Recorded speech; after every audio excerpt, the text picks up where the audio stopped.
సూర్యాపేట జిల్లా కళా బృందం ఇప్పుడు మనం కూర్చోవాలి. అక్కడ బార్కెట్ నిలబడ్డాలంతా కూడా దయచేసి కూర్చోవాలి. కార్యక్రమాన్ని ప్రారంభించుకుందాం. కూడా సభను విజయవంతం చేస్తున్నందుకు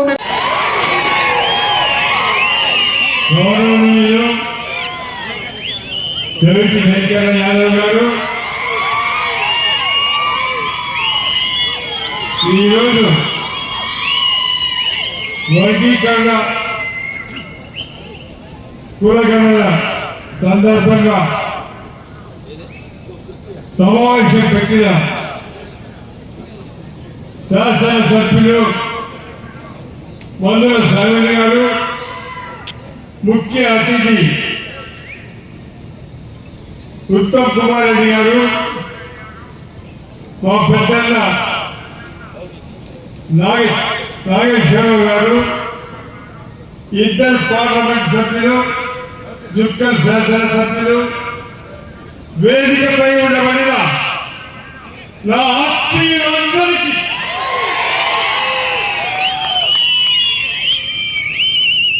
హృదయపూర్వకంగా నమస్కారం. ఉత్తమ్ కుమార్ రెడ్డి గారిని పరిచయం తక్కువ ఈ ప్రాంతంలో పుట్టి పెరిగింది ఇక్కడ తాటిపావుల గ్రామంలో తుంగతుర్తి నియోజకవర్గంలో మొట్టమొదటి పోలింగ్ బూత్ ఎక్కడ అంటే తాటిపావులు అని చెప్పి సందర్భంగా మనం చూస్తున్నాం. అదే కాదు, కెప్టెన్ ఉత్తమ్ కుమార్ రెడ్డి గారు ఆయన 1994లో ఉద్యోగం వదిలిపెట్టి ఉన్నత ఉద్యోగం వదిలిపెట్టి రాజకీయాలకు వచ్చి ప్రదర్శన చేయాలని ఆలోచించినప్పుడు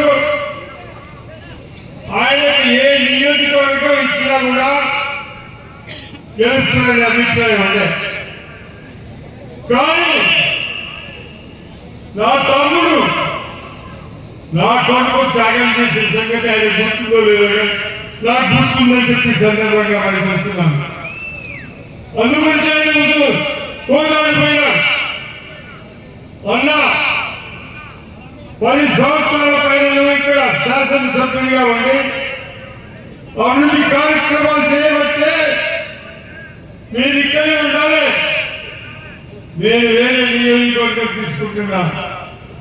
మా తమ్ముడు నా కొడుకు త్యాగం చేసే సంగతి గుర్తు తీసుకొస్తున్నారని చెప్పి సందర్భంగా మనం చేస్తున్నాం.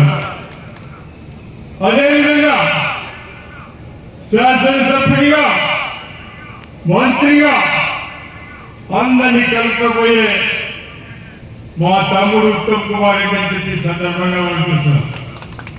ఉత్తమ్ కుమార్ రెడ్డి గారు, ఇది మీ నియోజకవర్గం, మీ స్వస్థలం, జన్మస్థలం, మీకు ఎక్కడ బాధ్యత ఉందని చెప్పి సందర్భంగా మనం చూస్తున్నాం. ఎక్కువ నేను తీసుకురండి. ఇక్కడ చాలా వెనుకబడ్డ ప్రాంతం.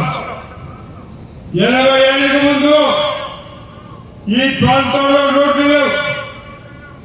జనగామ సూర్యాపేట రోడ్డు తప్ప ఒక్క రోడ్డు లేదు. నేను శాసనసభ్యుడిగా మంత్రిగా ప్రతి గ్రామానికి ప్రతి తండకు రోడ్లు వేయించినా లేదా ఒక్కసారి ఆలోచించబడి అడుగుతున్నాం. చాలా వెనకబడ్డ ప్రాంతం. ఒకటి సబ్స్టేషన్ ఉండే 20 సబ్స్టేషన్ తీసుకొచ్చినాం. ప్రతి గ్రామంలో ఇన్ఫ్రాస్ట్రక్చర్ ఇల్లు కట్టించినాం. ఎస్టాబ్లిష్మెంట్ రక్తదానం చేసినాం. మనం అందరం కలిసి ఆడన్నప్పుడు ప్రభుత్వం పైన పోరాడి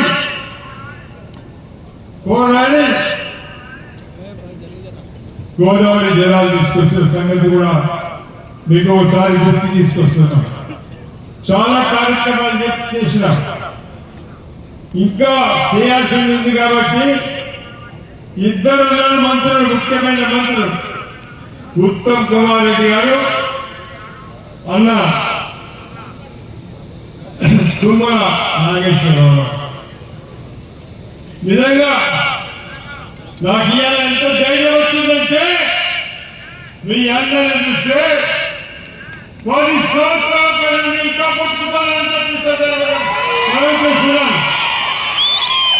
ఇక్కడే ఉంటాను, మీ సమస్యలు తెచ్చుకుంటాను, ప్రభుత్వ దృష్టికి తీసుకొస్తాను. తీసుకురావటమే కాదు, కాంగ్రెస్ జెండాను 85కి ఏ విధంగా జెండా ఎగరేసినానో మళ్ళీ తుంగకు తెచ్చే కాంగ్రెస్ పార్టీ అని చెప్పి చెప్పడం జరుగుతుందని చెప్పి చూస్తున్నాం. అదేవిధంగా ఇక్కడే నా కుమారుడు శరత్ రెడ్డి ఉంటాడు, వ్యవసాయం చేస్తున్నాడు, ప్రజాసేవ చేసేందుకు వస్తున్నాడు. వీరందరి సహకారం కావాలని చెప్పి సందర్భంగా అడుగుతున్నాం. అసలు సభ పెట్టింది వేరే మీటింగ్ పెట్టినట్టయితే ఇంకా మాట్లాడేది, కానీ ఇది సందర్భం కాదు. ఒకటే ఈ సందర్భంగా ఆలోచిస్తున్నాను, రాష్ట్ర ముఖ్యమంత్రి గారికి, క్యాబినెట్ మంత్రులందరికీ కూడా, మాదిగలైతేంది, బీసీలైతేంది, అందరూ కూడా మనమందరం కూడా కృతజ్ఞత తెలపాల్సిన అవసరం ఉందని చెప్పి సందర్భంగా మనం చూస్తున్నాం.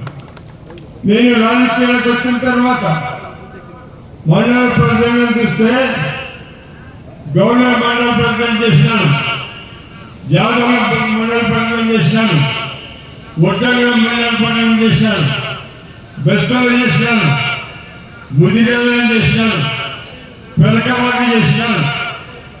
ఎన్నడూ కూడా నా దగ్గరి పనులు అయినా ఆ రోజు మార్కెట్ చేయండి, యోగుడు బాగా పనిచేస్తాడని నా తమ్ముడు ఎన్నికలకు నిర్ణయించాడు.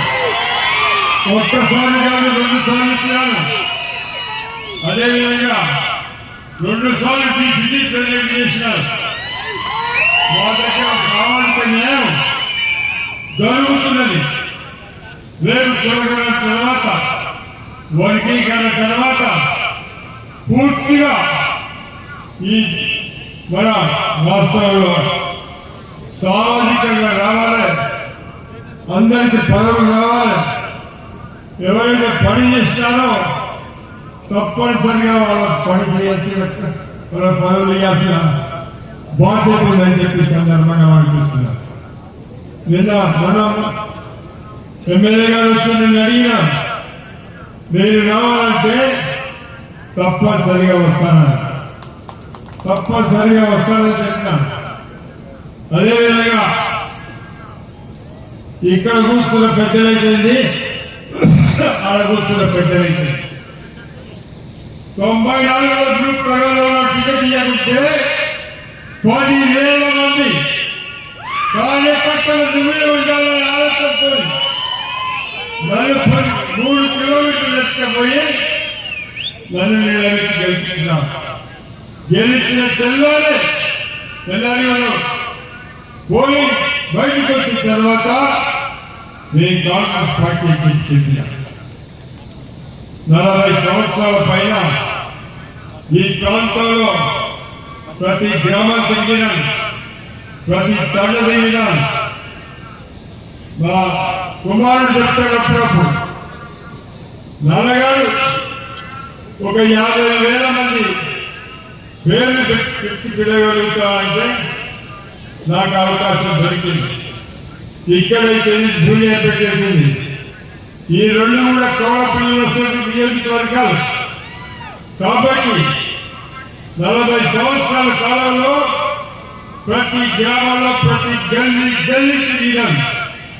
అందుకొరకే నాకుండబడిన అనుభవం, అవగాహన మళ్ళీ కాంగ్రెస్ కు పునరంకితమై పనిచేస్తానని చెప్పి సందర్భంగా మరి చేస్తున్నాం. అదేవిధంగా మరొకసారి క్యాబినెట్ మంత్రులకు కూడా కృతజ్ఞతలు తెలుపుతున్నాం. మంచి నిర్ణయం తీసుకున్నాం.